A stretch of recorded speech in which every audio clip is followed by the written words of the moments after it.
ગુજરાતનો આવાજ।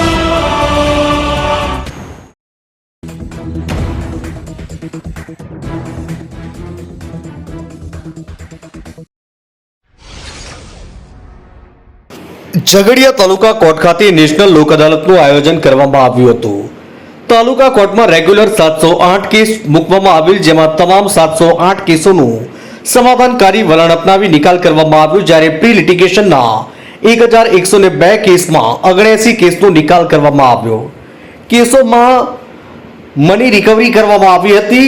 રાજ્યભરમાં ગુજરાત હાઈકોર્ટ દ્વારા નેશનલ લોક અદાલતનું આયોજન કરવામાં આવ્યું। આયોજન અંતર્ગત ઝઘડિયા તાલુકાના કોર્ટમાં પણ લોક અદાલતનું આયોજન ઝઘડિયાના તાલુકા લીગલ સર્વિસ કમિટીના ચેરમેન, સિનિયર પ્રિન્સિપાલ સિવિલ જજ અને ચીફ જ્યુડિશિયલ મેજિસ્ટ્રેટ કુમારી એચ.એસ. પટેલ તથા ઝઘડિયાના જ્યુડિશિયલ ફક મેજિસ્ટ્રેટ જે.ટી. પટેલના પ્રયાસથી કરવામાં આવ્યું। ઝઘડિયા તાલુકા કોર્ટમાં આયોજન થયેલ લોક અદાલતને કુમારી એચ.એસ. પટેલ દ્વારા દીપ પ્રાગટ્ય કરી ખુલ્લું મૂકવામાં આવી। આ પ્રસંગે તાલુકા લીગલ સર્વિસ કમિટીના ચેરમેન એચ.એસ. પટેલે સૌને લોક અદાલતની શુભેચ્છા પાઠવી અને સૌનો સપોર્ટ મળ્યો તે બદલ આભાર વ્યક્ત કર્યો હતો।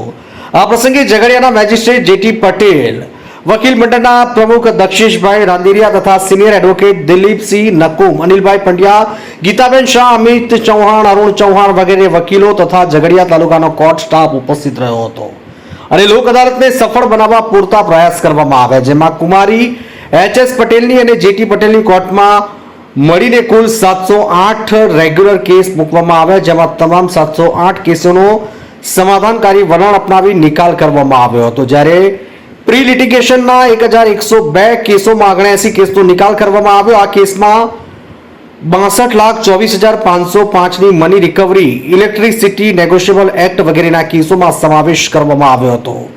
ઝઘડિયાથી જયશીલ પટેલનો રિપોર્ટ।